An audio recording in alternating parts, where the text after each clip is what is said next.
Eu não sei quanto a você, lá no sul a gente tem uma frase que a gente diz: eu estou com muita alegria na minha felicidade, né? E eu estou com muita alegria na minha felicidade, eu estou com muita esperança nessa nação. Eu sempre vejo em toda a Bíblia, todo ambiente de caos é provocado por Deus. Deus provoca um ambiente de caos para nos tirar do anonimato. 2 Crônicas capítulo 7 versículo 13, ele diz isso: quando eu cerrar os céus e não houver chuva, quando eu enviar os gafanhotos que consumem os produtos da terra, quando eu enviar peste no meio do meu povo, se o meu povo que se chama pelo meu nome, se eles orarem, buscarem a minha face, converterem dos seus maus caminhos, se humilharem, então eu ouvirei dos céus as suas orações, sararei esta terra, e desde já tudo que for dito aqui é sentença, meu amigo. Amém? Nós estamos num ambiente profético. Amém? Esses dias não é uma conferência, é um ambiente profético. E num ambiente profético você tem que ficar plugado, porque as palavras viram sentenças. Amém? Toda palavra liberada em ambiente profético, elas são chaves. Então nós precisamos ficar ligados. Amém? E quando vem uma palavra assim que ela mexe no seu interior, então realmente você glorifica, exalta, mas preste atenção no que você está recebendo nesses dias. Dê uma resposta. O céu não responde perguntas, o céu responde respostas. Amém? Quando nós correspondemos àquilo que o Senhor compartilha conosco.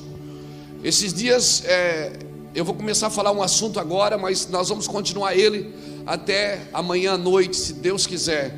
Amém? Eu tô num ambiente profético. Amém? Louvado seja Deus. Então nós estamos num ambiente de aceleração. Às vezes as pessoas dizem: ah, Deus está com pressa. Irmão, Deus não está com pressa, porque pressa é defeito de quem está atrasado. Deus não está atrasado, Ele está no tempo certo, na hora certa, no dia certo. Deus não está equivocado, Ele tem tudo sob controle, Ele não improvisou nada. Aleluia. Eu é que preciso adequar o meu coração àquilo que o Senhor vai fazer nesses dias. Então eu estou com muita expectativa nesses dias na nossa nação. Estou com muitas expectativas. E no tempo de Deus nós precisamos entender que no tempo de Deus você não pesca, é o peixe que pula dentro da rede. No tempo de Deus, quando Adão abriu os olhos, o jardim já estava pronto. No tempo de Deus, Deus funciona do jeito dele. Amém? E nós assistimos o que o Senhor está fazendo e colaboramos. A Bíblia nos chama de dispenseiros dos mistérios de Cristo, Efésios 4. O que é um dispenseiro? A palavra dispenseiro vem da palavra economia, que quer dizer um administrador de mistérios. O que é administrar mistérios? É soltar eles no tempo certo, na hora certa, no dia certo, amém? E eu espero que nesses dias nós sejamos engendrados de uma palavra sobrenatural aqui nesses dias, amém? Amém, irmãos? Aleluia, glória a Deus. Pega na mão de quem está do seu lado e diga assim: ó, se você tem juízo é melhor você ir embora agora.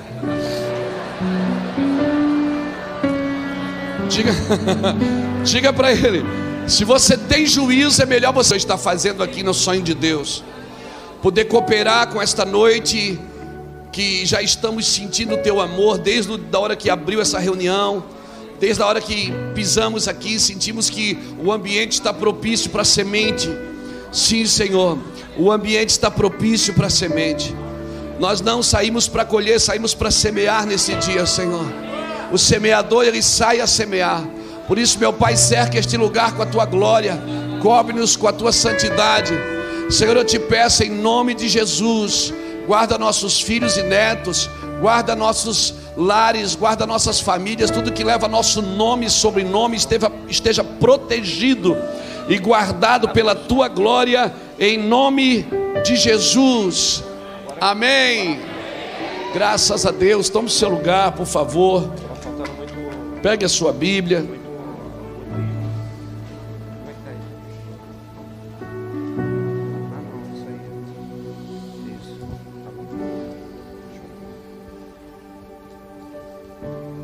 Glória a Jesus. Está conosco o pastor Reuel. Reuel é um dos pastores de louvor lá do ministério. É o homem que Deus preparou aí para viajar conosco. Eu sempre gosto de levar alguém ministrando junto. Eu prego o evangelho há 22 anos. E eu sempre tive alguém me acompanhando. Na realidade, eu acho que eu nunca viajei sozinho para lugar nenhum. Acho que uma ou duas vezes eu fui sozinho. Mas eu sempre gostei de levar alguém para Tanger. E às vezes não se trata de fazer musiquinha para o pregador pregar, para ficar mais melancólico ou mais doce. É porque um dia Deus me deu uma palavra no Salmo 144. O Senhor disse, quando Davi diz assim: bendito é o Senhor que adestra as minhas mãos para a peleja e os meus dedos para a guerra. E o Senhor um dia falou ao meu coração e disse: olha, Davi usava 2 instrumentos de guerra. Davi usava uma espada e uma harpa. Quando ele lutava com homens, ele usava uma espada. E quando ele lutava com demônios, ele soltava a espada, pegava a harpa, ia tocar. E quando Deus falou isso comigo, no meu coração, eu comecei a preparar pessoas para viajar junto, para ministrar o louvor. Não que menosprezando os ministros da casa, não, mas há uma junção de nós quando estamos ministrando. Deus tem dado muitas canções proféticas ao Reuel enquanto estamos falando, né? Eu ensinei ele a tocar tudo que ele sabe. Não, eu toco 2 instrumentos, sino e campainha. Então, nós temos essa junção, amém? De estar junto. Às vezes chegamos num ambiente, todos os lugares que a gente vai, às vezes a gente chega, ora pelo ambiente, diz: Senhor, nos dá e nos entrega o ambiente. O que vamos falar aqui? Porque hoje não toda vez que você abre a Bíblia tem uma palavra, mas é o que dizer no ambiente que nós estamos, nos dias que nós estamos. Porque às vezes nós precisamos discernir o som que estamos ouvindo, né? Quando Moisés está descendo o monte com as tábuas na mão, em Êxodo 32, Josué vinha com ele. Josué disse: ó, eu ouço um alarido de guerra. Moisés disse: não é de guerra, Josué, é um alarido de festa, de celebração. Ou seja, se a gente não discernir o som que estamos ouvindo nesses dias, nós não vamos entender o que está acontecendo, amém? Nós precisamos discernir o som que Deus está ministrando nesses dias, e entender que muitas coisas, elas já foram desabilitadas por Deus, só não foram removidas. Você sabia disso? Tem muita coisa que Deus já desabilitou, Ele só não removeu. E tem muita coisa que Deus já habilitou, só não estabeleceu. Deus desabilitou Saul, mas só removeu 20 anos depois. E Deus habilitou Davi, mas só estabeleceu 20 anos depois. Isso significa o quê? Que nem tudo que está funcionando foi Deus que habilitou. O funcionamento não me aprova. O que aprova é a glória de Deus. Amém? O funcionamento não me aprova, porque tem muita coisa que Deus já desabilitou, só não removeu. Então, nos próximos dias, na nossa nação, você vai ver muitas coisas sendo removidas por Deus e muitas coisas sendo estabelecidas por Deus. Nós cremos nisso. Eu ouso a dizer para os irmãos, podem escrever isso. Eu ouso a dizer para os irmãos, sim, o que Deus está expondo no Brasil, Deus vai expor nas nações. O Brasil tem sido um sinalizador de Deus nesses dias. O que Deus está trazendo à luz na nossa nação, toda a corrupção, toda a queda que está acontecendo no Brasil, é um sinal de Deus, amém? Porque há um celeiro de missões. Seus filhos vão para as nações, amém? Meus filhos já estão nas nações. Minha filha mais velha já está na Europa, já está fazendo a obra de Deus lá. Os filhos são herança do Senhor. Eu me lembro, eu era pequenininho, fui criado na igreja, eu escutava meus avós orar, que Brasil era um celeiro de missões. Sim, a nação brasileira era uma nação, a igreja brasileira não tinha dinheiro, não estava na mídia, mas nós tínhamos uma palavra: Brasil, celeiro de missões. Brasil, celeiro de nações. Amém? Hoje nós somos uma igreja que temos um certo know-how, e uma igreja próspera, uma igreja abençoada, e glória a Deus por tudo isso. Mas a gente perdeu a palavra de vista, e nós precisamos trazer à memória aquilo que nos dá esperança. E esse é o meu trabalho aqui nesses dias.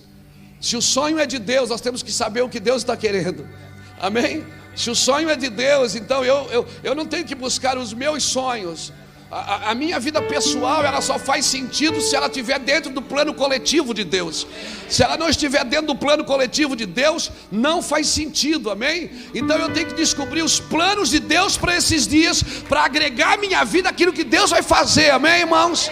Eu não quero ficar de fora, eu quero participar de tudo que o meu Senhor vai fazer, em nome de Jesus. Então nós precisamos entender isso.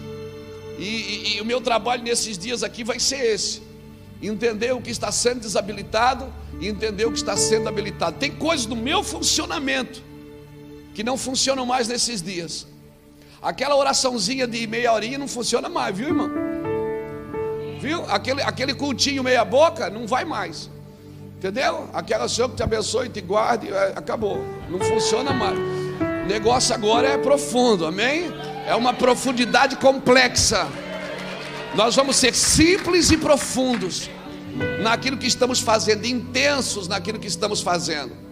Por isso que eu falei para você, é melhor você ir embora, porque é melhor não ouvir. Porque existe uma coisa que lá no ministério nós chamamos da bênção da ignorância. É melhor não saber, é uma bênção, do que saber e não dar uma resposta. Amém? Porque tem uma bênção que te guarda, é a bênção da ignorância. Quando você não sabe, Jesus disse: se eu não tivesse vindo e não vos tivesse falado, vocês não teriam pecado. Mas agora já não há desculpa para o vosso pecado, porque eu falei. Então é melhor ir embora, irmão. Por que Moisés, quando desceu do monte, eu já vou pregar. Por que Moisés, quando desceu do monte, que ele viu o povo adorando o bezerro, ele quebrou as tábuas? Moisés estava conversando com Deus. Deus havia dito para ele: eu vou matar esse povo, vou acabar com esse povo, vou destruir esse povo. E Moisés e Deus começam a interagir. Moisés convida Deus para aceitar Jesus. Verdade, está na Bíblia. Moisés diz assim: a Deus, te arrepende agora. Te arrepende, Deus, você está perdido, o Senhor está perdido. Moisés chama a Deus, dizendo que Deus tem que se arrepender do que disse. Daí o pior, está escrito na Bíblia. Então Deus se arrependeu do que havia dito. Agora você acha que Deus queria matar o povo? Não, essas provocações de Deus é para levantar homens, para que os homens se reposicionem, para que as mulheres se reposicionem entre Deus e o povo, e diga: poupa o teu povo, ó Senhor, amém? Aleluia! E Moisés disse: Deus, lembra-te. Moisés começou a pregar a Bíblia. Moisés disse: Deus, lembra-te do que tu disseste a Abraão. Senhor, abre a Bíblia comigo aí. Moisés começou a dizer: lembra-te do que tu disseste a Isaac, lembra-te do que tu falaste a Jacó. E aí eu fico imaginando Deus dizendo: meu Deus, Moisés, pelo amor do meu nome, eu não me lembrava disso. Sabe o que mais me impressiona em Deus? A capacidade que Ele tem de diminuir, para me deixar pensar que é eu que estou no comando. É maravilhoso esse Deus, não é gente. Graças a Deus, querida. E aí Deus diz: olha o que Deus fala para ele, apóstolo. Deus fala assim para Moisés: ó, eu vou matar esse povo e vou começar só com você, vou começar de novo com você.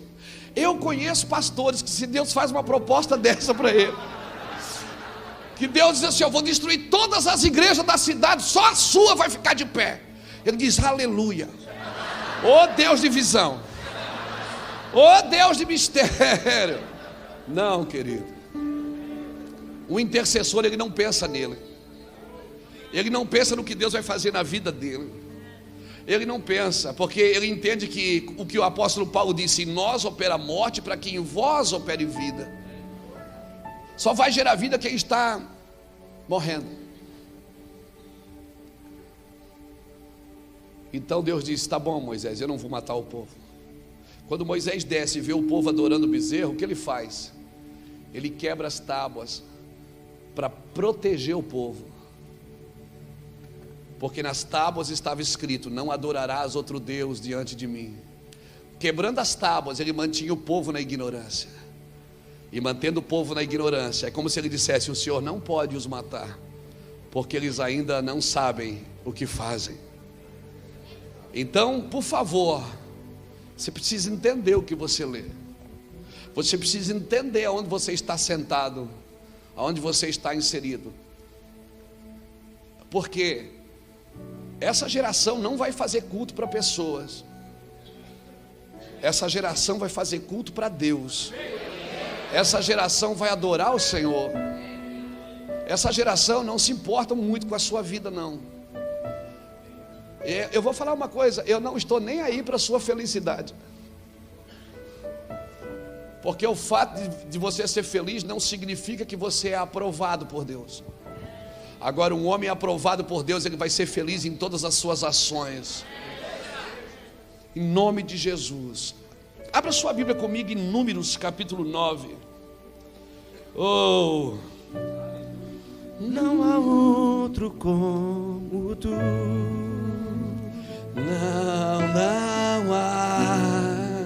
Não há outro que eu prefira além de ti. E as batidas do meu coração chamam o teu nome, Jesus. Não há outro como tu.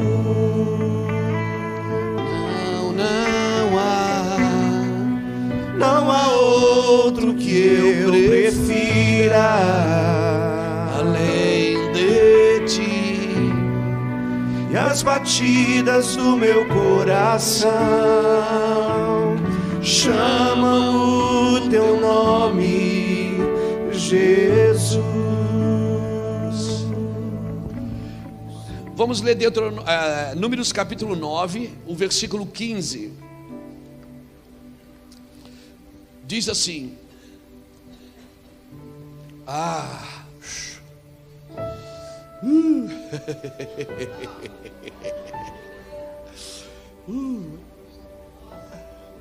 diz assim: no dia em que o tabernáculo foi levantado, a nuvem cobriu o tabernáculo sobre a tenda do testemunho, desde a tarde até a manhã. A nuvem estava sobre o tabernáculo com uma aparência de fogo. Assim era de contínuo. A nuvem cobria e de noite havia aparência de fogo. Mas sempre que a nuvem se erguia sobre a tenda, os filhos de Israel partiam no lugar aonde a nuvem parava. Ali os filhos de Israel se acampavam. Segundo a ordem do Senhor, os filhos de Israel partiam. Segundo a ordem do Senhor, se acampavam. Permaneciam acampados todos os dias em que a nuvem repousava sobre o tabernáculo. Quando a nuvem se detinha muitos dias sobre o tabernáculo, os filhos de Israel cumpriam a ordem do Senhor e não partiam. Se acontecia que a nuvem deter-se poucos dias sobre o tabernáculo, segundo a ordem do Senhor, permaneciam acampados, segundo a ordem do Senhor, partiam. Às vezes, a nuvem ficava desde a tarde até pela manhã seguinte, e quando a nuvem se erguia pela manhã, partiam, quer de dia, quer de noite, erguendo-se a nuvem, partiam. Quando a nuvem se detinha sobre o tabernáculo 2 dias, ou 1 mês, ou 1 ano, permanecendo sobre ele, os filhos de Israel permaneciam acampados, e não partiam, mas erguendo-se ela, partiam. Segundo a ordem do Senhor se acampavam, segundo a ordem do Senhor partiam, cumpriam as ordenanças do Senhor, como este ordenara por meio de Moisés. Amém? Estende a mão para mim aqui, me abençoa, eu recebo, em nome de Jesus. Ore, abençoa minha vida, abençoa o nosso lar. Aleluia, eu recebo essa palavra, Jesus. Glória a teu nome. Glória ao nome de Jesus. Talvez a palavra que você mais ouve nesse texto é partiam, acampavam, partiam, segundo a ordem do Senhor partiam, segundo a ordem do Senhor acampavam, segundo a ordem do Senhor iam, segundo a ordem do Senhor ficavam, segundo a ordem do Senhor. Esse texto, ele fala muito ao meu coração. Por quê, queridos? Porque eu tive que aprender a me mover assim. Imagina você ficar 40 anos no deserto olhando para cima. Aí você vem com a sua família, a nuvem para, você para. Quando você está descarregando os animais, montando a tenda, a nuvem se mexe. Aí você diz: não, Deus. Ele diz: sim. E você vai atrás da nuvem. Às vezes a nuvem ficava uma tarde, às vezes uma manhã, às vezes de um dia para o outro, às vezes um ano. É exatamente como nós estamos vivendo hoje. Nós estamos tabernaculando com Cristo. Amém? Nós estamos tabernaculando com Cristo. Por isso, não construa nada que você não possa levar junto com você. Jesus, ele foi de uma estrebaria emprestada a um túmulo emprestado. Jesus não construiu nada para ele construiu um reino nas pessoas. Ele construiu o reino de Deus na vida das pessoas. Eu não estou falando de estrutura, porque a estrutura é necessário. Aonde Deus colocou o seu cérebro? Dentro de uma estrutura. Aonde Ele colocou o seu coração? Dentro de uma estrutura. A estrutura é necessária, porque a estrutura ela protege, mas a estrutura protege, não escraviza. E muitos hoje não estão mais seguindo a nuvem. A nuvem é que tem que seguir a estrutura. Porque se a nuvem não seguir a estrutura, então o que acontece? Muitas pessoas perderam a nuvem, estão só com a estrutura, trabalhando para manter a estrutura, e a nuvem já foi embora e não se deram conta. A nuvem precisa voltar. Por que a nuvem precisa voltar? Porque a nuvem é a aprovação de Deus. Se a nuvem veio é porque Deus aprovou o trabalho. Sem a nuvem o trabalho não é aprovado. E por que a nuvem tem que vir? Porque o povo não seguia Moisés, o povo seguia a nuvem. Até Moisés seguia a nuvem. Quando Deus sacou Moisés, o povo continuou seguindo a nuvem. Sem a nuvem, o povo não tem aonde ir. Sem a nuvem, nós vamos ter que ficar inventando moda todo dia. Toda semana vamos ter que criar um novo subterfúgio, um novo caminho alternativo. Toda semana nós vamos ter que criar uma nova campanha, uma nova forma de segurar as pessoas. Por quê? Porque a nuvem não está mais. Quando a nuvem está, você não precisa fazer nada, porque a nuvem se encarrega de guiar o povo aonde o povo precisa estar. Aleluia, aleluia. Tem alguém comigo aqui entendendo isso, irmão? Aleluia. Então orem para que a nuvem volte sobre essa nação. Orem para que a nuvem volte. Aleluia. Me ouça e me entenda no seu espírito, porque eu também sou pastor de igreja. Eu sou pastor há 17 anos no mesmo lugar, na mesma cidade. Sim, na mesma cidade. Eu também estou seguindo a nuvem. Eu também sou tentado a seguir o que eu estou fazendo e não a nuvem. Eu também sou tentado a deixar a nuvem para trás e dizer: eu vou fazer isso porque Deus vai me abençoar. E quer saber? Ele vai. Porque quando ele mandou Moisés parar de ferir a rocha, Moisés foi lá e feriu. E sabe do que é? Sabe o que é o difícil disso? É que acontece, dá certo. Deus mandou: pare de ferir a rocha. Moisés continuou ferindo a rocha, e funciona. Por quê? Porque Deus ama o povo. E tem muita coisa que ainda está funcionando por amor a Deus, pelo povo. Mas nós fomos desabilitados por Deus para algumas movimentações. Então quando muda a movimentação, nós precisamos estar atentos. Amém? Eu sou neto de crente, bisneto de crente. O meu bisavô era presbiteriano. O meu bisavô, ele tinha uma fazenda. O meu avô tinha uma chácara. O meu pai tinha uma horta. E eu tenho um abridor de lata. Ou seja, mudou a época, muda as movimentações. E nós queremos guerrear a guerra nova com arma velha. Porque Deus falou comigo há 20 anos. Ele fala todo dia comigo.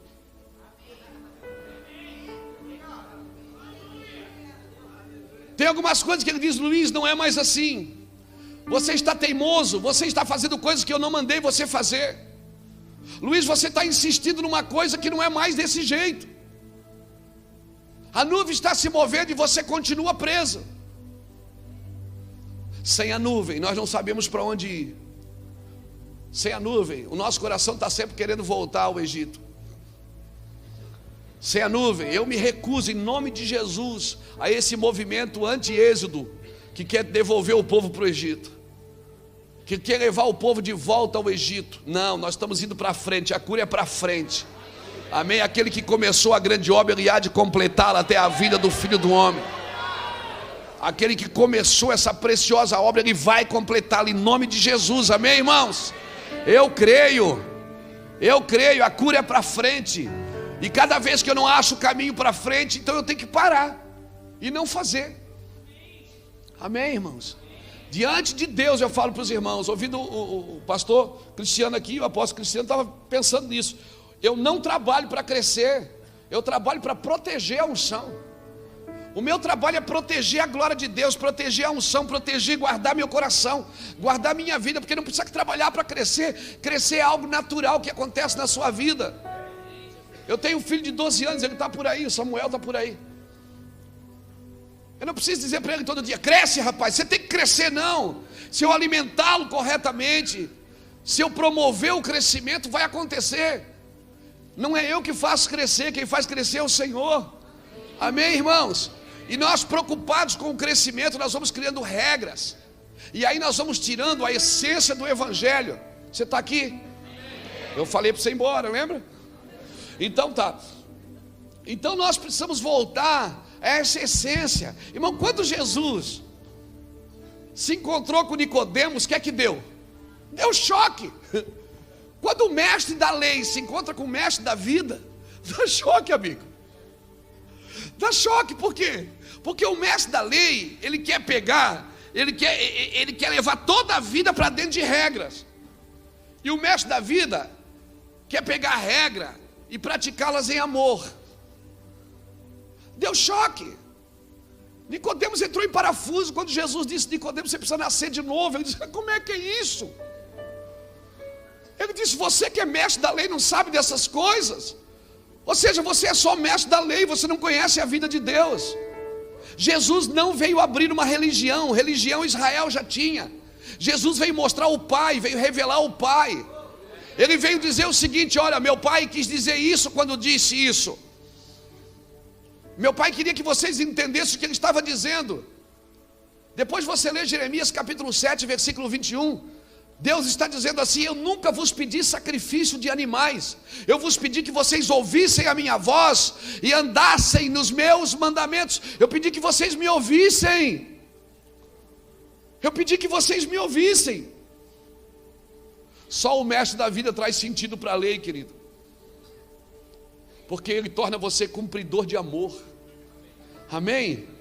Não é uma regra, não pode ser uma intimidade forçada, é estupro. Amém? Nós não podemos entrar nesse ambiente. O Senhor está fazendo uma transição na igreja mundial, na igreja brasileira, principalmente aqui na nossa terra. Amém? Eu estou muito alegre com tudo que está sendo exposto, e não acabou ainda não. Dá um amém bem gostoso. Isso. Pastor, mas é difícil. Mas você quer o quê? Evangelho é loucura, amigo. Amém? O problema é que você estuda a Bíblia e quer estudar Deus. Deus você tem que experimentar. Não se estuda o Senhor. Teologia é para estudar a Bíblia, não é para estudar Deus. Deus é indomável. Jesus não é o leão de circo que nasceu para divertir pessoas. Jesus é o leão da tribo de Judá, amém, irmãos? Quando o leão ruge, meu filho, ele não ruge se não achou a presa. Se ele está rugindo na nossa nação, é porque ele já achou a presa, amém? Rugirá o leão sem que ache a presa? Não, não rugirá, aleluia, glória a Jesus. Levanta essa mão santa aí, dá um glória a Deus. Ei, sim. Se o leão está rugindo, eu estou animado. Eu estou animado com isso. Mas pastor, o evangelho é difícil. Mas como? Você queria entender o evangelho? Como é que você vai entender o evangelho? É tão loucura que o Criador veio morar dentro da criatura. Como é que você me explica um negócio desse? Ele cria tudo, depois ele rasga e entra dentro. Hã? Aí o cara quer estudar Deus. Deus você tem que experimentar, provar e vede que o Senhor é bom. Você tem que comer dele, cara. Você tem que estar com ele, viver com ele, conviver com ele, interagir com ele, conversar com ele. Você não pode chegar e dizer, ó, Deus mandou fazer assim. Não, peraí. De repente ele mandou só você.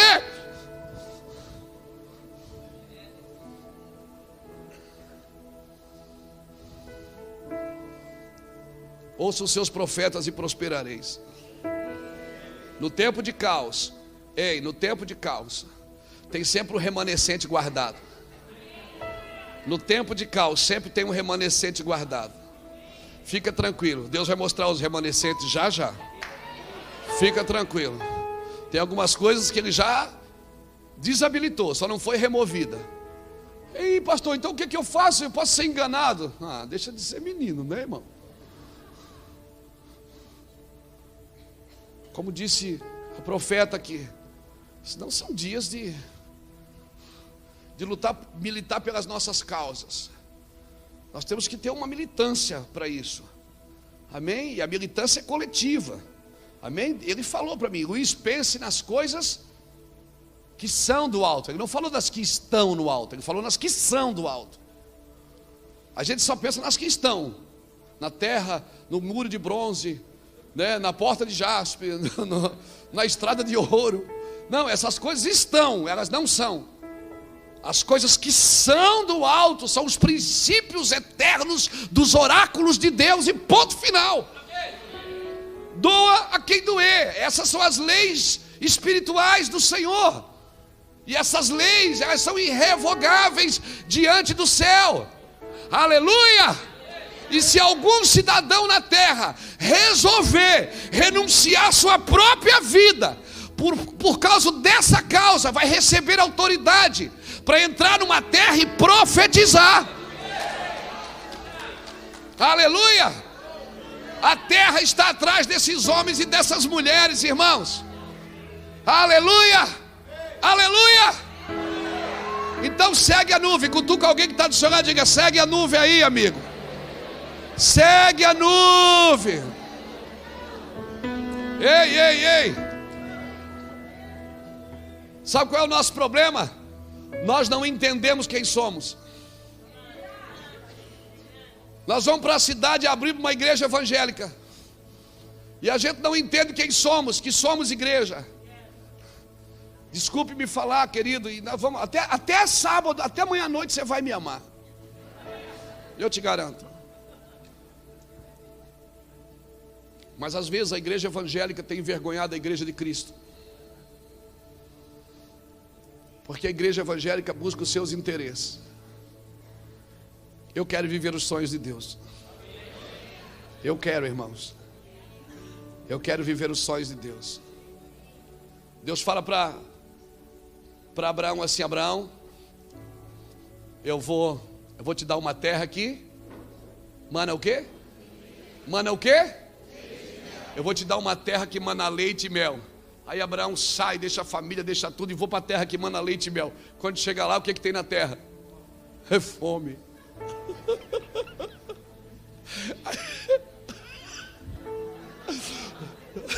O cara entra em parafuso, né? Assim, Deus falou comigo que vai me levar numa terra que mana leite e mel. Ele chega na terra, tem o quê? Tem o quê? Fome. Querido, a terra nunca vai te dar nada. É você que dá para a terra. Porque a terra não pode curar a terra. A semente que a terra precisa está no reino dos céus que você carrega. A terra não vai te dar nada, ela só devolve o que você dá para ela. Abra comigo isso aqui, você tem que ler isso aqui que é muito gostoso. Abra comigo o Cântico dos Cânticos, ou Cantares de Salomão, capítulo 2. Aleluia. Aleluia. Meu Deus, a minha Bíblia não tem. Tem. Aqui, achei. Cântico dos Cânticos, capítulo 4.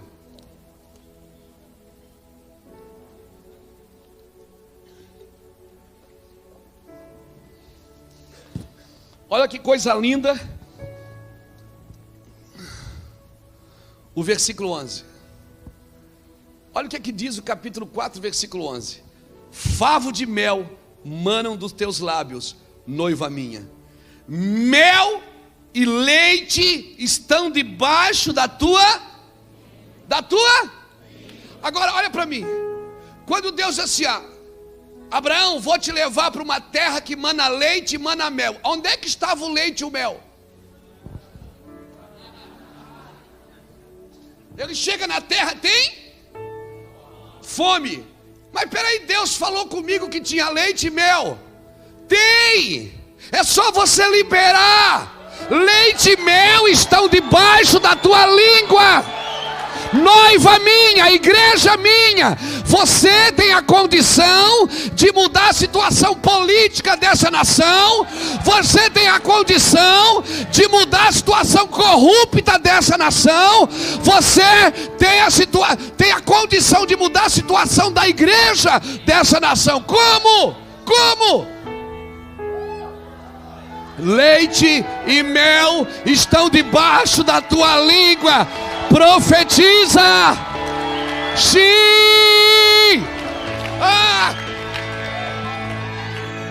Leite e mel estão debaixo da tua língua. Querido, olha aqui para mim. Não. Você precisa entender. A terra não vai te dar nada. A terra não pode curar a terra. O que cura a terra é o céu. Por isso que Jesus disse, muitos dirão, o reino está aqui, o reino está ali, o reino está lá. Jesus disse, não acreditem. Lucas capítulo 17, versículo 20 e 21, Jesus disse, não acreditem, porque o reino dos céus não vem com aparência visível. O reino dos céus está dentro de vós. Eclesiastes 3:10 diz que ele colocou a eternidade no coração do homem. Não. Quando você chega numa terra que tem fome, que tem miséria. Eu estava na África agora, há 15 dias atrás, num lugar com mais de 1 milhão de pessoas, não tinha um posto de saúde, mas leite e mel tinha debaixo da minha língua. Nós fomos para as conferências, uma criança gritando de dor nos ouvidos, pus saindo assim do ouvido. A médica que estava conosco disse, pastor, o que a gente vai fazer? Eu não trouxe remédio, não tem nada aqui. Vamos orar, leite e mel. Irmãos, a criança foi curada. Ela ficava desfilando, mostrando o ouvidinho para a gente que não tinha mais nada. Deixa eu falar uma coisa. Ei, a terra não pode curar a terra. Ai.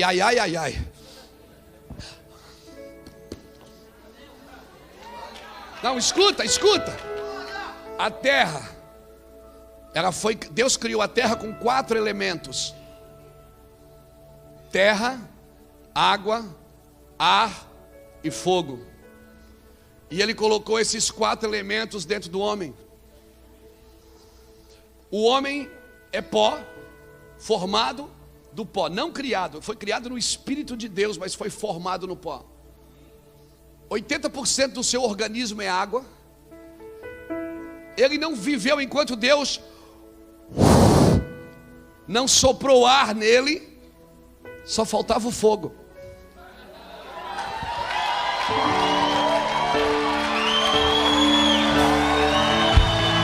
Fogo cerrado em meu peito, que não me dá descanso. Eu não tenho descanso. Fogo e glória, deixa queimar. Receba isso no seu espírito. Receba no seu espírito.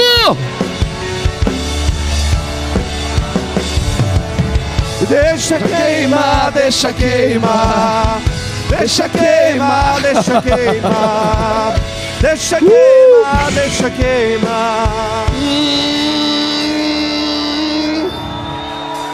Existe um fogo cerrado em meu peito.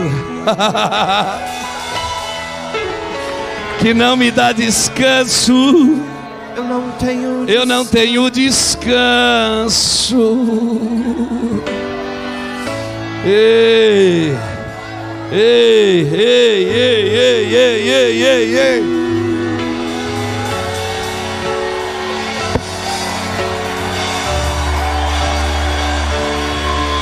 Fogo e glória, fogo e glória, fogo e glória, mas este lugar, fogo e glória, fogo e glória, fogo e glória, vem neste lugar com teu fogo e glória, fogo e glória, flua, flua, flua, flua, flua, fogo e glória, vem neste lugar, fogo e glória, fogo e glória, fogo e glória. Meu Deus! Meu Deus!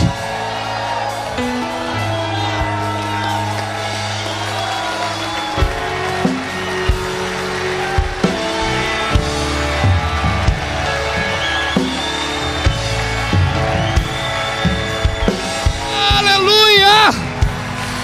Aleluia!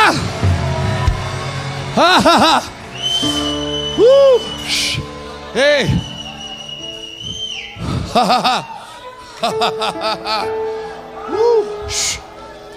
É. Por isso que ele disse: eu vos batizo com água, João disse, mas após mim vem um que eu não sou digno de desatar as suas sandálias.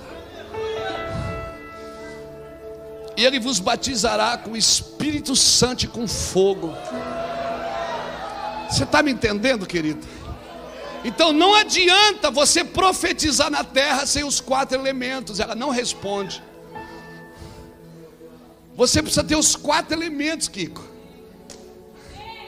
A terra só responde se ela vê a essência. Por que você acha que Deus formou você do pó?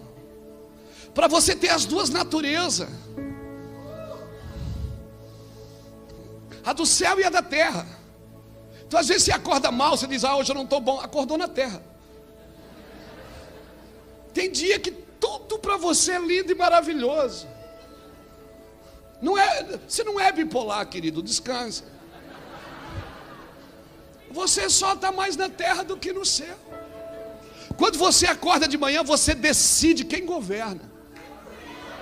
Se é o céu ou se é a terra. Se é a terra, você vai seguir pessoas, você vai seguir denominações, você vai seguir falsos profetas, você vai seguir fogo estranho. Mas se você acordar no céu e decidiu deixar o céu governar, ei, olha aqui para mim, olha aqui para mim, olha aqui para mim, querido. Se você quer ser espiritual, então deixa o que é espiritual te governar. Quando Deus tira o povo do Egito e leva o povo para o deserto, a primeira coisa que Deus fez foi mudar o cardápio. Ou seja, eles iam comer o que caía do céu. Você está entendendo isso? Deus disse: eu vou os alimentar. Agora, se você quiser comer carne, você vai comer até sair pelo nariz. Aí você pode comer, eu deixo, não tem problema, fique à vontade, coma, se divirta. Mas você não entendeu nada, quem quer te guiar. Você não entendeu nada. Se você quer ser guiado pelo céu, você tem que deixar o Espírito governar você. E aí você vai entrar em parafuso mesmo. Porque a equação de Deus é diferente da sua. Deus diz que o último é que é o primeiro, que o louco é que é sábio, que o pobre é que é rico, que o fraco é que é forte, que o que chora é que está alegre. A equação de Deus diz que quando você está fraco, o poder dele se aperfeiçoa na sua fraqueza. Você está me entendendo, querido? Você está pegando isso no seu espírito? Quando você não tem força, quando você não consegue mais, Deus está aperfeiçoando você no propósito, você não se deu conta. Você acha que está doente, acha que está mal, acha que perdeu tudo. Não. Eu orei 3 vezes para que isso saísse de mim, mas Ele disse: a minha graça te basta. O meu poder se aperfeiçoa na sua fraqueza. E quando você está fraco, é que você está forte. Por 3 vezes. Ei, quem governa você? A nuvem é a aprovação de Deus. A nuvem vai levar você até o lugar desejado. Se nós queremos um avivamento, nós precisamos tratar as prioridades como prioridades. Porque se a nuvem não vir, como disse a profeta, nós podemos cantar, dançar, pular, sair daqui e dizer: ah, que culto abençoado, estou mais aliviado. Ninguém está aqui para te aliviar não, amigo.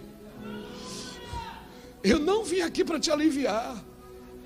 Amém? Eu vim aqui para acender a chama das responsabilidades na igreja brasileira, para que a gente pegue essa tocha e saia correndo. Prioridades, nós precisamos ordenar, e nós só queremos organizar. Muitas vezes a organização de Deus tira da ordem de Deus, ou melhor, a organização dos homens tira da ordem de Deus. Deus falou para Tito o quê? Eu te deixei aí em Creta para que você coloque em ordem o que ainda resta. Ordem tem a ver com prioridades. Ordem é botar as prioridades nos lugares certos. Prioridades têm os seus lugares, amém, querido? Amém?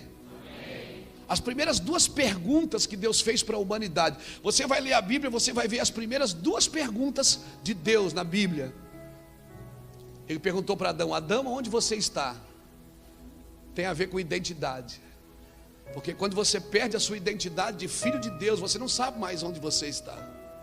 E a outra pergunta ele fez para Caim: onde está teu irmão? As 2 primeiras perguntas de Deus na Bíblia sinalizam para mim uma coisa: que Deus está edificando a identidade, está me mostrando a prioridade. Aonde está o teu irmão? Porque quando Adão cai, o que ele faz? O que ele faz, irmão? Ele se esconde. Se esconde por quê? Ele disse: eu ouvi a tua voz e tive medo. E nós vamos tendo medo. Em toda a Bíblia você vai ver homens com medo da voz de Deus. Quando Deus desce no Monte Sinai em Êxodo 19, o povo também saiu correndo de medo. E sempre escolheu alguém: fala tu, Moisés, e ouviremos. Chega de uma igreja ansiosa que não espera Moisés descer do monte. Chega de uma igreja que está produzindo seus próprios deuses, porque não espera Deus descer com as diretivas corretas para esses dias. Aleluia. Eu declaro no Brasil e nas nações, homens específicos, mulheres específicas, pessoas específicas, apóstolo L, que vão ser capazes de lidar com todo tipo de gente. Pessoas que vão chorar com os que choram, vão se alegrar com os que se alegram. Pessoas que não vão se esconder quando ouvirem a voz de Deus. Pessoas que quando Deus falar vão dizer: eis-me aqui. Por que Adão se escondeu? Por que Adão se escondeu? Ele disse: ouvi a tua voz e tive medo porque estou nu. E aí Deus faz a pergunta-chave para ele. Deus diz: quem falou para você que você está nu? Ou seja, quem você está ouvindo agora? Quem está falando no seu coração? Por que, Adão? Eu venho aqui todo dia e vejo você nu. Adão, todo dia que eu vim no jardim você estava nu, mas você nunca se envergonhou. Por quê? Porque você olhava para você através de mim. Agora você quer olhar para mim através de você. Você não pode olhar para Deus através de você, porque os meus caminhos não são como os seus caminhos, nem os meus pensamentos são como os seus pensamentos. Os meus caminhos são mais altos que os seus caminhos, e os meus pensamentos são mais altos que os seus pensamentos. Aleluia. Eu oro pelas prioridades de Deus. Eu oro para que a ordem de Deus volte à nossa nação. A ordem de Deus está voltando para a nossa nação, irmãos. Eu tenho visto isso por onde tenho ido. Como disse o apóstolo Cristiano aqui, nós não estamos mais preocupados se quantas pessoas têm sentada na nossa frente.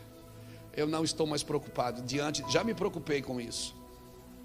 Já me preocupei em dar uma resposta. Hoje não mais. Eu não quero responder à expectativa de uma igreja ansiosa, que não sabe esperar o tempo de Deus, que não sabe se movimentar de acordo com as diretivas do Senhor, que não sabe ficar olhando para cima e montar e desmontar tudo que está fazendo, porque Deus está se movendo, que não está presa às suas organizações religiosas, mas está presa a uma diretiva, a uma direção. Mexeu, vamos atrás, vamos junto. E a Bíblia diz que quando ficava de noite, quando era noite, virava fogo. A nuvem é a aprovação de Deus. E por que a nuvem veio? Abra comigo Êxodo 25.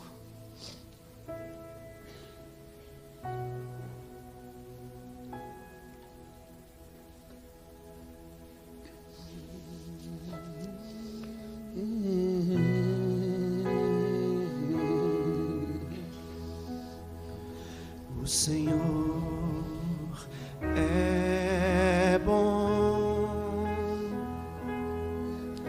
O Senhor é bom, e a sua misericórdia dura para sempre.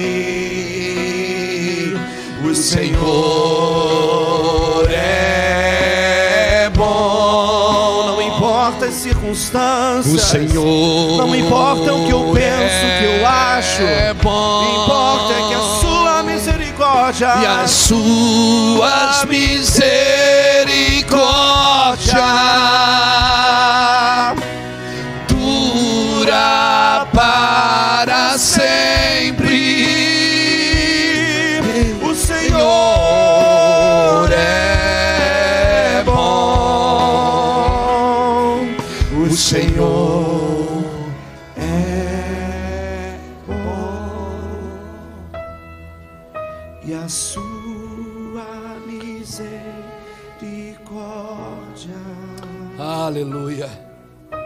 jura Êxodo 25. para sempre. Então disse o Senhor a Moisés: fala aos filhos de Israel que me tragam uma oferta de todo homem cujo coração se mover.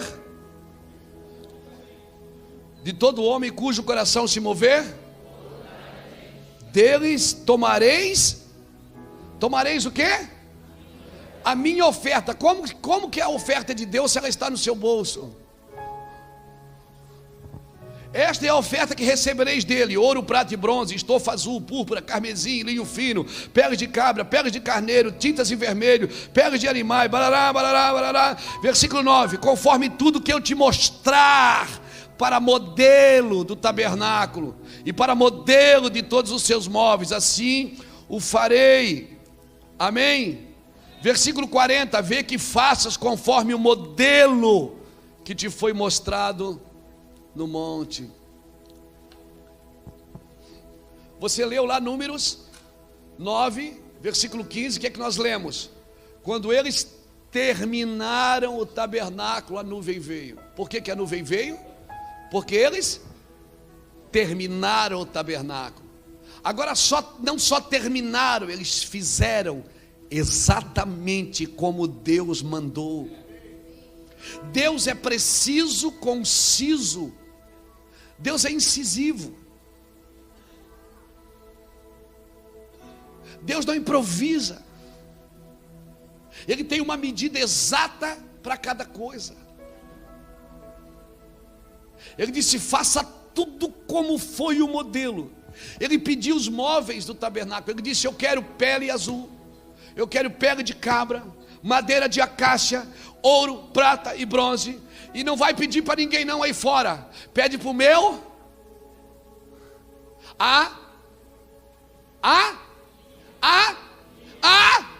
minha oferta. Por que Deus fala que é dele?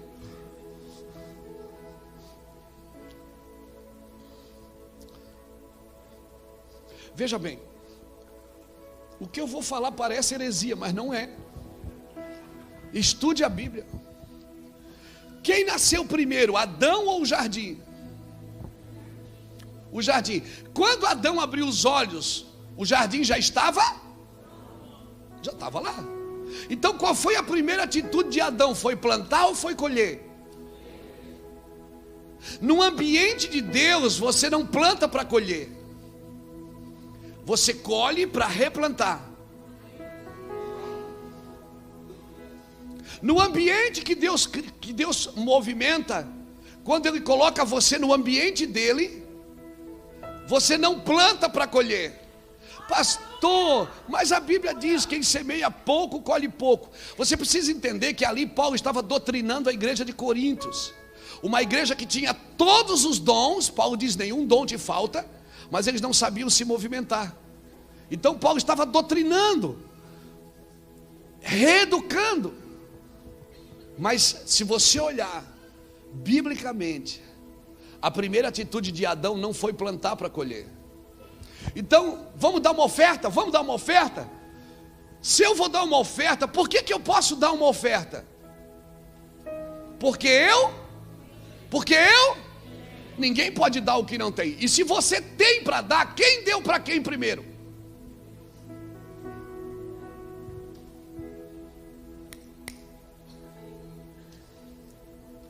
Adão estendia a mão e comia. E cultivava. A palavra cultivar vem de cultivare, que é a mesma palavra para culto. Então quando Adão cuidava do jardim, ele estava cultuando a Deus. Adão estava cuidando do que Deus deu para ele.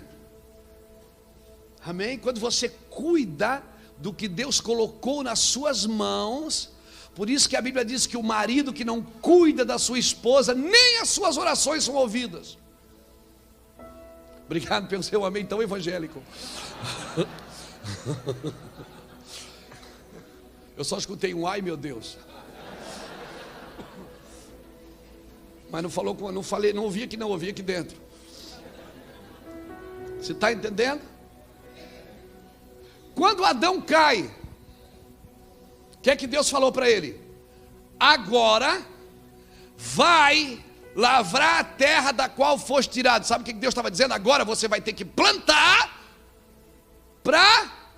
Então um detalhe, a terra agora por sua causa está produzindo espinhos e abrolhos. Então deixa eu te falar uma coisa, essa mentalidade de plantar para colher é uma mentalidade caída.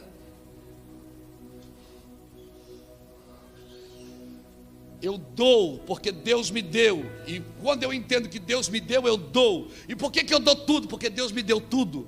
E quanto mais eu dou, mais Deus me dá. Então o Adão, ele voltou para uma mentalidade caída. Ele foi plantar para colher agora. Jesus veio e me salvou. Jesus me salvou. Isso é doido demais, cara. Você tem que, não, pega isso no espírito. Jesus, quando ressuscita, Maria confundiu ele com quem? Com jardineiro. Por quê? Quem era jardineiro? Adão era jardineiro, irmão.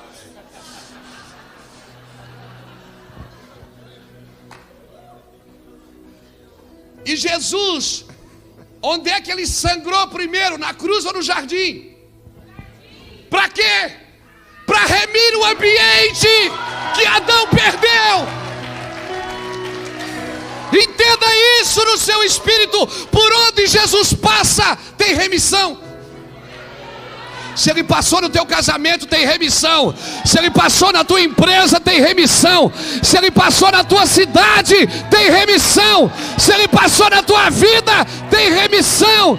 Porque o seu sangue, ah, meu Deus, o sangue dele vai remir Taubaté, vai remir São Paulo, vai remir o Brasil. Ah, meu Deus, eu vou voar aqui hoje.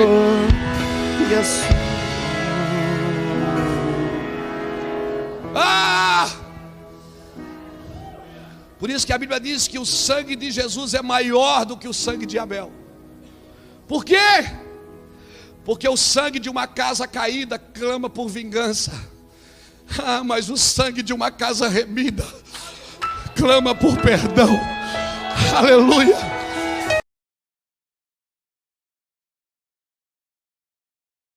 Isso. Você está entendendo por que ele teve que pingar sangue no jardim primeiro?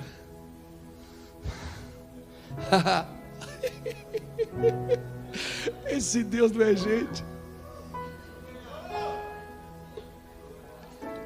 Meu Deus, eu fico doido com isso. Eu piro. Nós precisamos entender isso, querido. Quando nós andamos nas medidas de Deus, o Senhor disse: vai buscar a minha oferta. O que é que Jesus fez? Ele me reposicionou num ambiente de crédito, não de débito. Hoje eu vivo na graça. O que é que eu fiz para ser salvo? Hein? Isso não vem de vós, é dom? Esses dias alguém falou para mim: pastor, o senhor tem que pregar salvação na igreja. Eu digo, na igreja eu não prego salvação, eu prego vergonha. Eu prego remissão, eu prego salvação lá fora. Porque você não vai ser salvo todo dia. Você já foi salvo, meu irmão. Agora é se reposicionar para viver no crédito, não mais no débito. A gente vem para a igreja, parece que Deus está devendo alguma coisa para nós. Parece que a gente está devendo alguma coisa para Ele. Todo culto a gente tem medo de não ser salvo. Ei, você não fez nada para ser salvo não, amigo. Fica tranquilo. Ele te reposicionou. Quando você acordou, o jardim estava pronto. Então estende a mão e coma, desfrute. Amém? Só que daquela lá você não pode comer ainda. Amém? Daquela árvore o problema continua o mesmo. Amém? Amém? Adão não perdeu Deus, ele perdeu o ambiente. Ele perdeu o jardim. É o que nós perdemos quando nós pisamos na bola. Deus não vai embora. As misericórdias dele se renovam a cada manhã. Deus não falta o encontro quando Adão cai. Deus não faltou o encontro. Por isso que eu e você temos dificuldade de celebrar a salvação. Porque parece que tudo que a gente não precisa fazer nada, parece que a gente não vale a pena ter. E parece que eu só celebro o que eu participei. Então eu orei e Deus curou. Eu jejuei e Deus me deu. Eu pedi e Deus fez.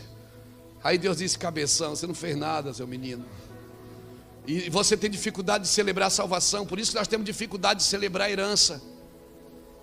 Porque herança não tem a ver com o que eu faço, tem a ver com quem eu sou. Eu sou filho e por isso sou herdeiro. Eu vim aqui nessa noite, junto com os meus irmãos, reposicionar você nesse lugar de crédito. Não viva no débito, viva no crédito. Amém? Agora não saque se você não depositou.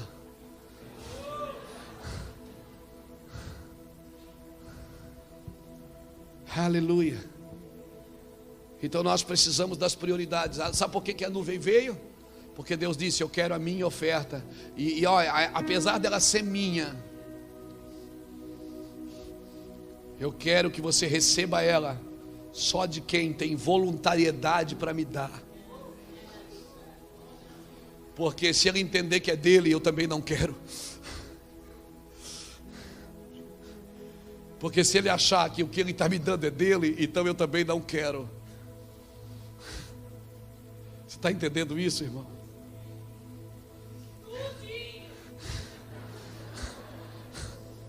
Isso é uma vida de crédito. Amém? Isso é uma vida de crédito. Diga comigo: prioridades, necessidades e desejos. Deus falou isso comigo um dia. Ele disse: você quer que eu ande com você?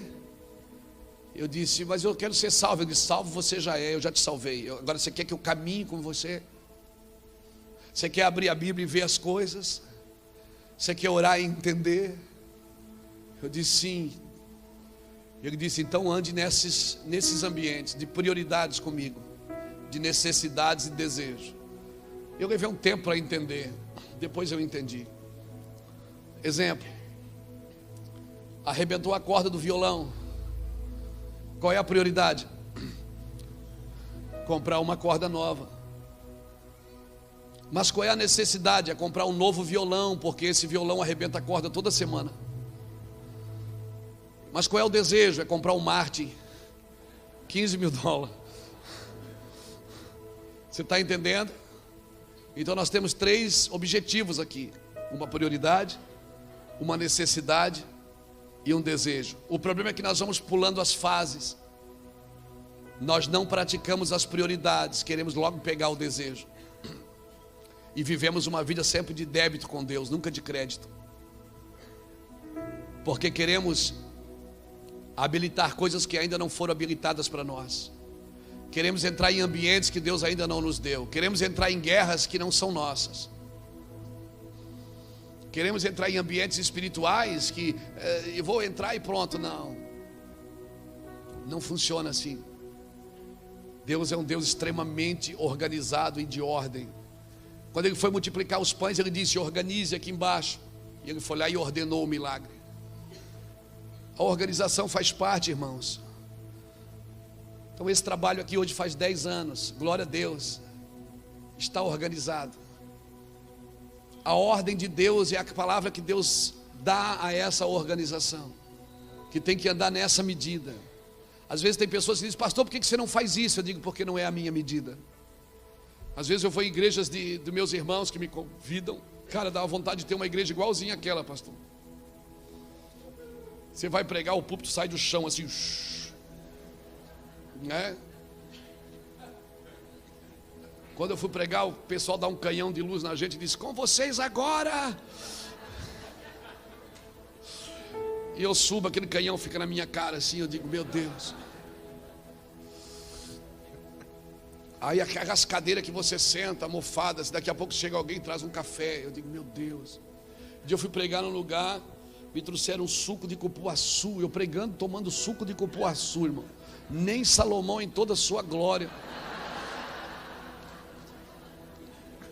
Aí eu fui, tinha telão, tinha tanto telão que não dava para ver o pastor pregando. Aí eu pensei comigo, Deus, eu queria uma igreja assim. Aí Deus disse, essa não é a sua medida, é a medida que eu dei a ele, não a você. Eu digo, o Senhor é generoso com ele. Eu pensei que o Senhor me amava, o Senhor ama ele. Você não vai ser feliz juntando dinheiro. Você não vai ser feliz tendo igreja grande. Você vai ser feliz fazendo o que Deus te chamou para fazer. E andando nas medidas de Deus. As medidas de Deus é que atrai a nuvem. As medidas de Deus é que atrai a nuvem, que atrai o ambiente de glória. Eu já tentei me arrumar, botar uma roupa de apóstolo. Eu já tentei botar uma roupa de apóstolo, mas não é a minha medida. Às vezes eu vejo meus irmãos, cara, eles estão muito chique. Assim, o terno parece aquele Jack Chan. Rapaz, eu olho assim, eu digo, cara, eu digo, meu Deus, Senhor, que coisa linda. O Senhor podia dar um terno desse para mim? Ele disse, não é a sua medida. Não é. Não faça coisas porque alguém está fazendo. A minha medida é essa, cara. Eu sou assim. Amém? Eu sou assim. Não é pecado ser gente. Pecado é você tentar ser um Deus diante das pessoas. Essa é a minha medida. Amém? Louvado seja Deus. Eu queria muitas coisas, mas Deus diz, não é a sua medida. Se você andar fora da medida de fé que eu dei a você, você pode comprometer todo o trabalho. Então nós temos que andar nas medidas. Quando eles fizeram nas medidas que Deus pediu, a nuvem veio. Por que a nuvem veio? Porque as medidas estavam adequadas. As medidas estavam certas. Amém, irmãos? Agora abra comigo Apocalipse 11.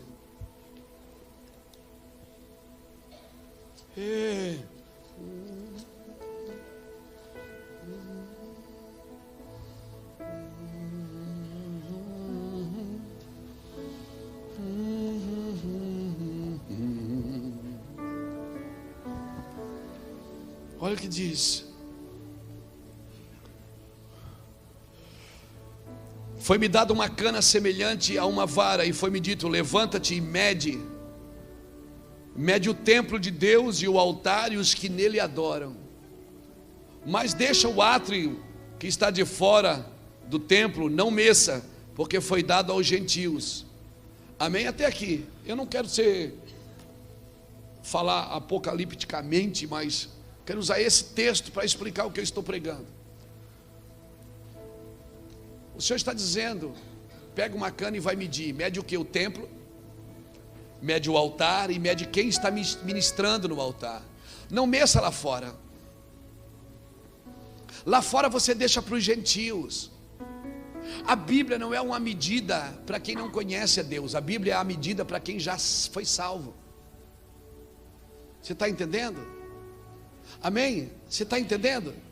Não pega a Bíblia e tenta sair por aí medindo o átrio, medindo lá fora.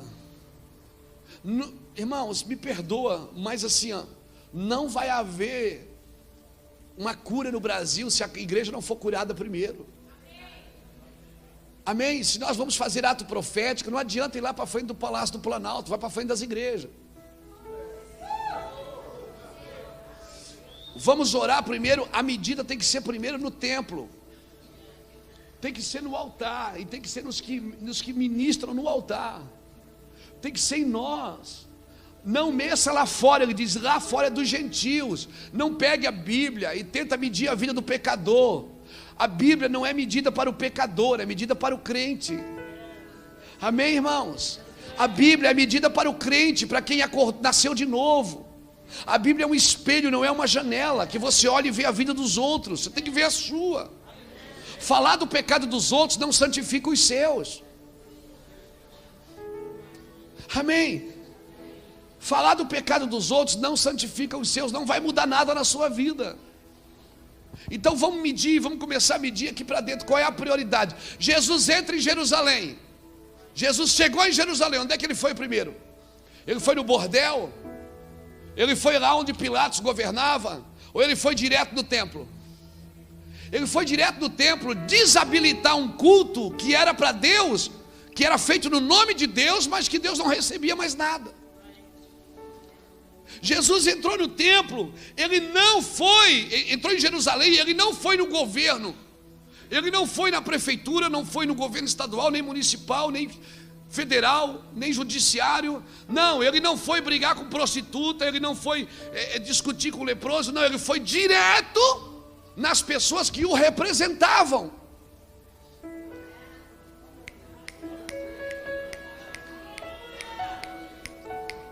Ele foi direto e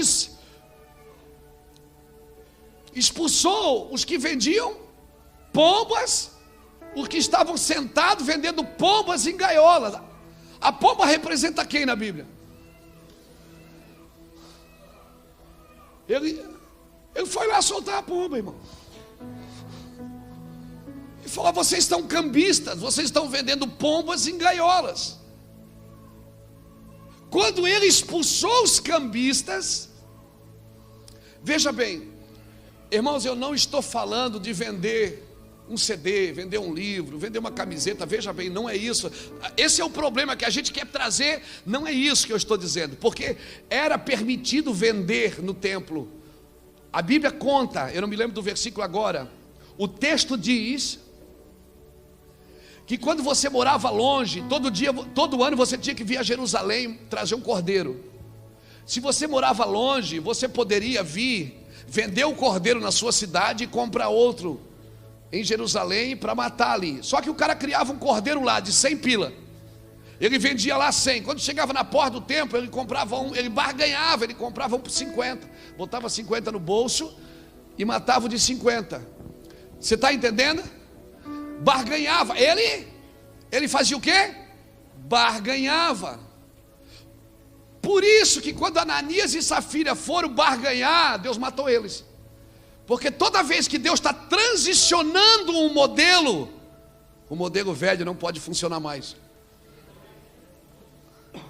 Você pegou isso? Eu vou repetir. Por que Ananias e Safira morreram? Porque era comum, a prática era comum na porta do templo segurar uma parte. Eles compravam um cordeiro mais barato, mas não era o que eles tinham criado. Está pegando isso? Você está entendendo? Sinaliza, senão eu explico melhor. É muito importante que você entenda. Você só desfruta o que entende. Ouvindo alguém o evangelho do reino e não entendendo, vem o maligno e rouba-lhe a semente. É muito importante que você entenda. Então, quando Ananias e Safira foram praticar a mesma coisa, Deus matou eles. Deus estava dizendo o seguinte: na aliança antiga, tudo bem, mas agora vocês não podem mais fazer isso, não. Agora não. Por quê? Por que não podia? Porque Ananias e Safira morreram. Porque dias antes, naquele mesmo altar, um homem chamado Barnabé, um homem chamado Barnabé, está lá em Atos capítulo 4, o último versículo que você lê. Diz, um homem chamado José, que os discípulos chamavam de Barnabé, levita de Chipre, vendeu uma herança e colocou aos pés dos, não nos bolsos, nos pés.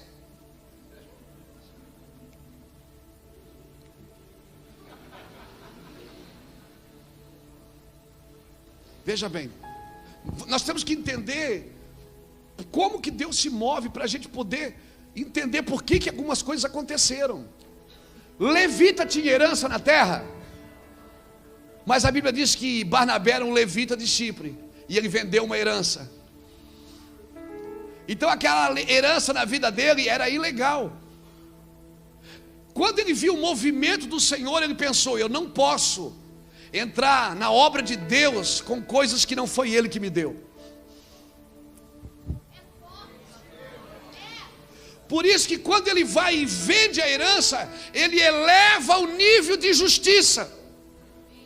E quando, meu Deus, você está num lugar, numa cidade, numa igreja, que homens estão elevando o nível de justiça, irmão, quem quer reter uma parte não pode andar com quem está dando tudo. Quem quer reter uma parte não pode entrar na fila de quem está dando a vida. Quem quer reter uma parte não pode ter aliança com quem é desprovido de tudo. É por isso que você vai ver muita coisa nos próximos dias sendo desabilitadas pelo meu Senhor. Então Deus está usando homens e mulheres que estão elevando o nível de justiça. Comece, eu não estou dizendo para você ser justiceiro. Eu não estou dizendo para você pegar o microfone, pegar o martelo e querer arrebentar todo mundo no meio. Não, Deus não te dá esse direito. Eu estou dizendo, comece a viver uma vida sadia, uma vida abençoada, uma vida santa. Comece a viver uma vida que vai elevar o nível de justiça. Irmão, porque o que destrói uma geração não é a presença das trevas, é a ausência da luz. O que destrói uma geração não é a presença do ímpio, é a ausência do justo. Se os homens e mulheres justos começarem a praticar justiça, o justo pratica justiça. Se nós praticarmos justiça, a nuvem vai vir. E quando a nuvem vem, meu irmão, ninguém mais consegue enganar debaixo da nuvem. Ninguém mais consegue mentir debaixo da nuvem. Ninguém mais consegue fazer coisas erradas debaixo da nuvem. Ninguém consegue barganhar debaixo da nuvem. Então o Senhor está medindo as nossas vidas no dia de hoje, amém? Esses dias, essa conferência, 10 anos. Eu quero pedir ao Senhor que passe o prumo em nós nesses dias. Amém, Kiko? Vocês concordam? A liderança dessa igreja concorda? Porque o Senhor está fazendo isso. Nós estamos em ano de eleição no nosso país. Amém? Então vamos começar a pedir: Deus, mede a gente primeiro. Mede a gente primeiro. Amém? Eu vou começar pela minha casa, pelo altar. Eu vou começar pelo meu templo. Fica de pé comigo, querido. Fica. Aleluia. Glória a Jesus. Eu quero isso. Eu estou disposto a ser tocado pelo meu Senhor, a viver as prioridades do nosso Deus. Amém? Amém? A prioridade é: no princípio criou Deus os céus e a... No princípio criou Deus o... E a... O que é que Deus criou primeiro? Prioridade é sempre o que vem primeiro. Se o Senhor não edificar, se o Senhor não edificará, em vão trabalham os que edificam. Se o Senhor não guardará, em vão vigia a sentinela. O que é que vem primeiro, casa ou a cidade?